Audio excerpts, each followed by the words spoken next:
אנחנו בדרך לפראג, בירת הרפובליקה הצ'כית והעיר הגדולה ביותר בה.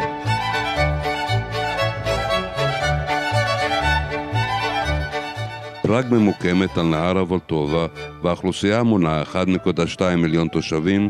שטח המטרופוליטן של פראג 6,977 קילומטרים רבועים. בין הכינויים הרבים של העיר פראג, כהעיר בעלת מאות הצריחים המחודדים, העיר הזהובה, אם כל הערים והלב של אירופה. האזור שבו ממוקמת פראג היה מיושב עוד בערך 200 שנה לפני הספירה. הקלטים הקימו שם יישוב, אך הוא לא האריך ימים. הסלאבים כבשו את האזור ושלטו בו החל מהמאה הרביעית לספירה, למרות שבתקופה מסוימת היה תחת כיבוש מונגולי.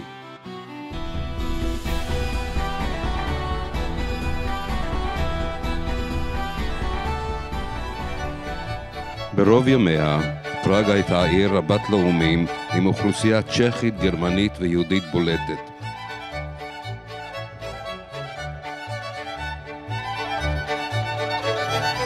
לאחר שסיפחו חלקים ממאה ב-1939, נכבשה יתירת צ'כוסלובקיה על ידי הנאצים.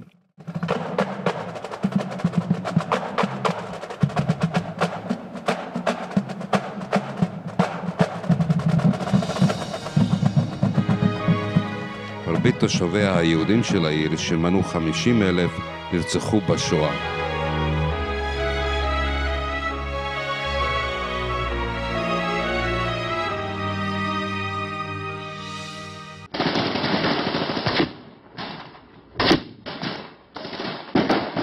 תושבי פראג מרדו נגד הכיבוש הנאצי כבר ב5 למאי 1945, וכעבור 4 ימים נכנס הצבא האדום אל העיר וכבש אותה מידי הנאצים.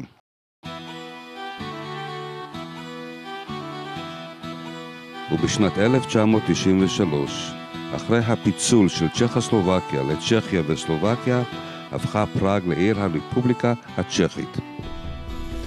וארמון הנשיאות של פראג חזר לקדמותו במצודת פראג. ובמצודה, כל יום בשעה 12 בצהריים, טקס החלפת משמר מרכזי. טקס זה מתקיים בו זמנית בכמה מקומות ומומלץ להיות נוכח בו. המרשים ביותר, ליד שער מיתוס.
לאחר טקס מרשים של החלפת המשמר, אנחנו נכנסים לקתדרלת ויטוס הקדוש.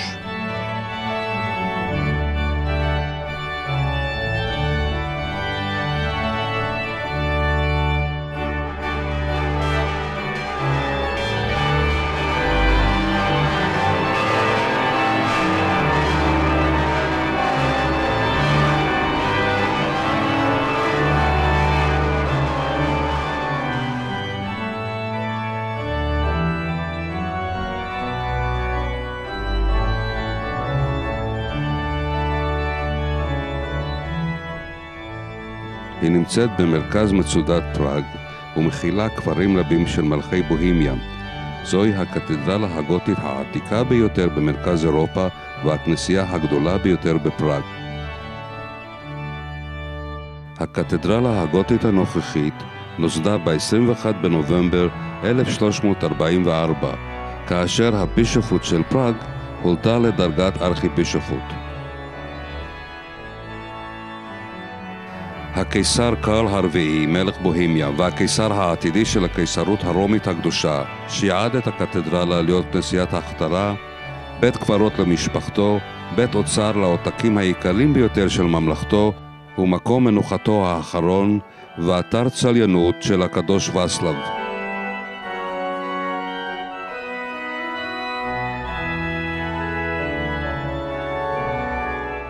האדריכל והבנאי הראשי הראשון של הקתדרלה היה מתיאס מרס, שזומן מארמון האפיפיור באביון. מתיאס תכנן את המראה הכללי של הבניין בסגנון הגותי הצרפתי. לאחר מותו של מתיאס ב-1352, אדריכל אחר המשיך את הבנייה. היה זה פיטר פארלר, שהיה באותו עת בן 23. הוא היה בנו של האדריכל של כנסיית הצלב הקדוש. העבודה של הקתדרלה התקדמה בקצב איטי, כיוון שבאותו זמן הטיל הקיסר על פארלר פרויקטים נוספים, בהם בניית גשר קרל הקדוש.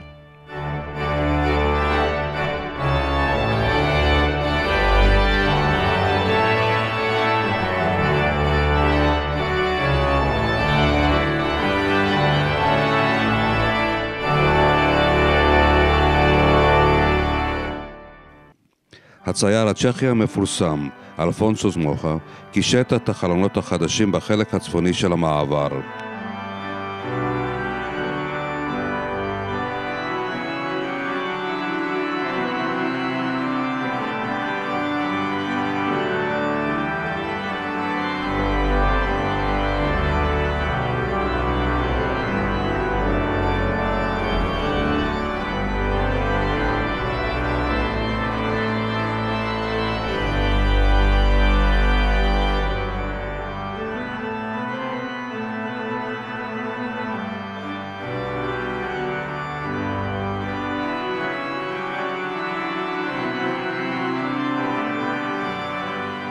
ב-1929, בזמן חגיגות היובל של ואסלב הקדוש, בנייתה של הקתדרלה ויטוס הקדוש נשלמה ותמה.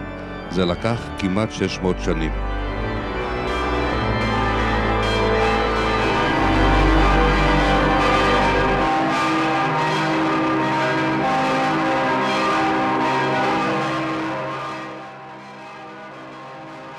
בעוד פעמוני כנסיית ויטוס מהדהדים באוזניים, אנחנו בדרך לגשר קרל.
גשר קרל הוא גשר היסטורי מפורסם החוצה את נהר הוולטובה בפראג בירת צ'כיה.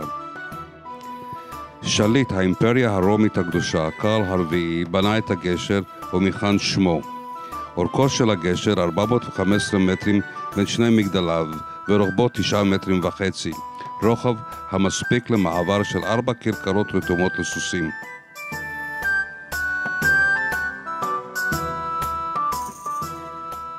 בתחילת המאה ה-12 החלה העיר פראג לגדול, ובמהרה היה צורך בבניית גשר שיחבר בין חלקה העתיק של העיר לחלקה החדש יותר. בתחילה היה זה גשר צר וצנוע בשם גשר יהודית שנבנה ב-1170 ונקרא על שמה של יהודית אשת המלך ודיסלב הראשון, ובשנת 1342 עלה נהר הוולטובה על גדותיו והציף את הגשר הישן.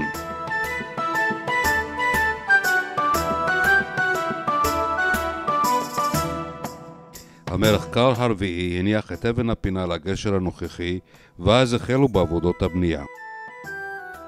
כיום מהווה גשר קרל מוקד משיכה ל-18 מיליון התיירים הפוקדים את העיר פראג מדי שנה. לאורך הגשר נמצאים 30 העותקים של פסלי שליטים וקדושים נוצרים. הפסלים המקוריים נמצאים במוזיאון הלאומי של פראג.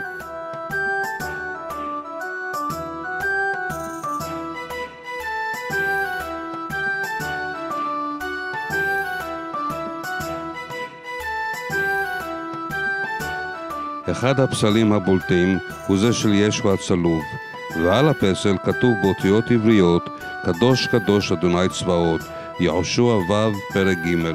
כיתוב זה נוסף בשנת 1696 כעונש ליהודי מפראג שהורשע בביזוי הצלב, כיוון שלא הסיר את כובעו בעוברו לפניו. בחודש ינואר 2007 הושחת הפסל, והמילים העבריות נעקרו ולאחר מכן שוקם.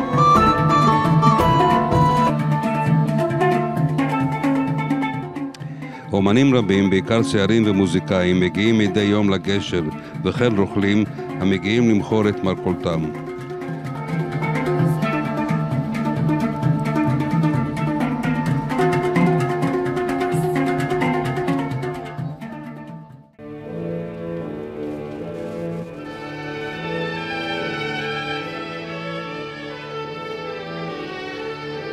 ואנחנו ממשיכים לכיוון כיכר העיר העתיקה. רגע לפני שמגיעים לכיכר חייבים לנוח, והחבר'ה מתיישבים למרגלות בניין העירייה. ובחזית בניין העירייה הישן זה מקום מושבו של השעון האסטרונומי, אך הוא עובר שיפוצים ולא ניתן לראות את יופיו.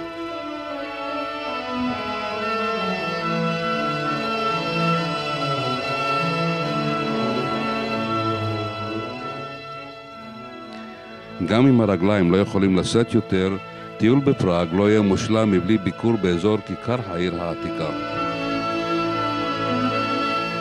להיכנס אל כיכר העיר העתיקה זה כמו ללכת אחורה בזמן, למאה ה-14, בזכות הבניינים העתיקים והכנסיות היפות.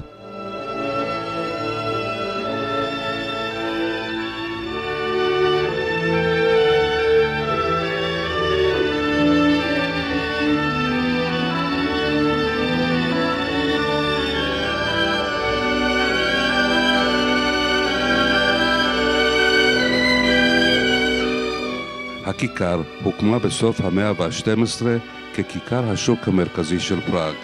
במשך המאות הבאות, בניינים רבים בסגנונות שונים הוקמו מסביב לשוק. כל אחד מביא עמו סיפורים הקשורים לסוחרים העשירים ולאינטריגות.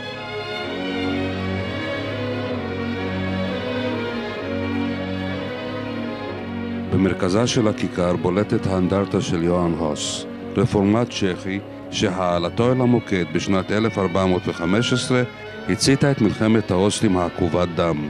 הפסל נבנה בשנת 1915 בסגנון הארט נבו, והפך עד מהרה לאחד הסמלים רבי העוצמה של הלאומיות הצ'כית. בכיכר אפשר לעלות על כרכרה הרתומה לשני סוסים ולראות חלק מהעיר העתיקה. נקישות הסוסים וגלגלי הכרכרה על הדרך מוסיפים את ההרגשה שחזרת בזמן.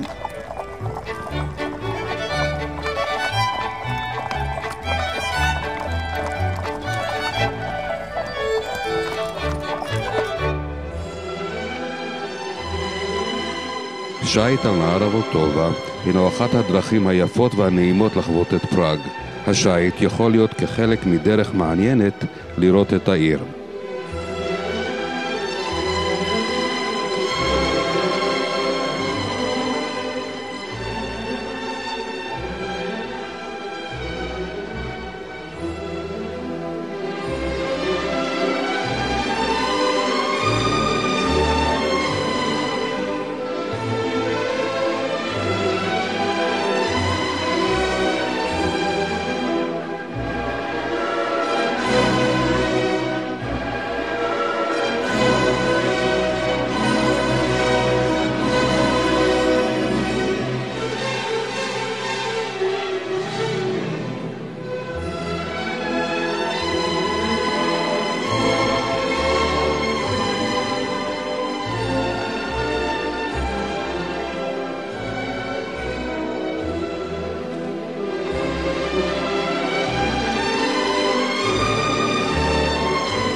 ואנחנו מתקרבים לעברו של הרובע היהודי.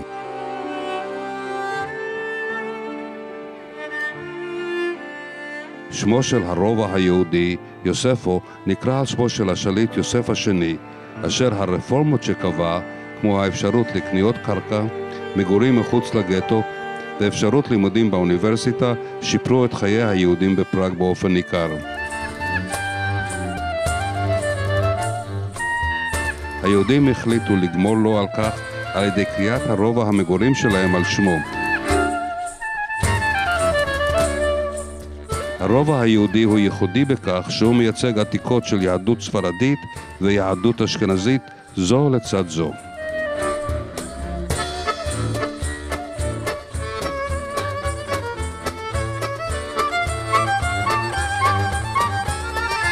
הרובע אשר הוקם במאה ה-13 ממוקם בין נהר הוולטובה לכיכר העיר העתיקה, וזהו האזור היחידי בו בימים עברו הותר ליהודים להתגורר בעיר. כמו כן הוא אחד הרובעים המתוירים בפראג. מלבד המורשת היהודית יש לו חשיבות אמנותית רבה מבחינת סגנונות הבנייה והממצאים שבו.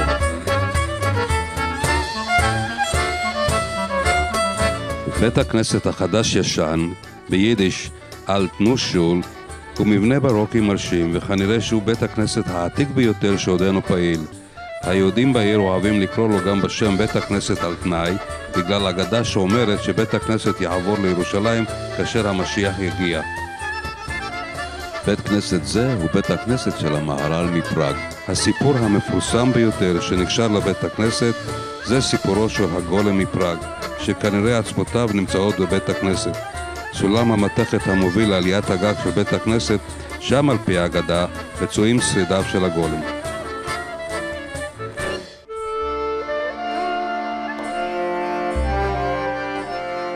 בית הקברות היהודי בפראג הוא מהעתיקים שניתן לראות באירופה.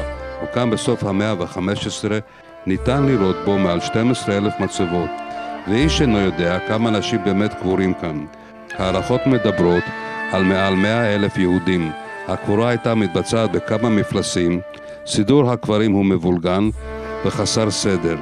האתר מקרין תחושה של הדר עתיק מאחד ומחנק מאידך. בבית הקברות ניתן גם לראות את קברו של הצדיק המפורסם רבי יהודה אריה בן בצלאל, יוצר הגולם.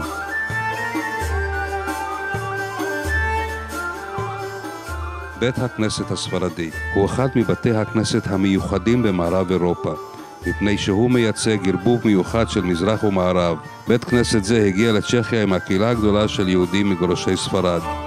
היום, גם בית הכנסת הזה הוא חלק מהמוזיאון היהודי. הוא מקיים אחת לתקופה קונצרטים והופעות של מוזיקאים קלאסיים, מוזיקה יהודית ומוזיקת עולם. ועם הביקור ברובע היהודי סיימנו את הביקור בפראג.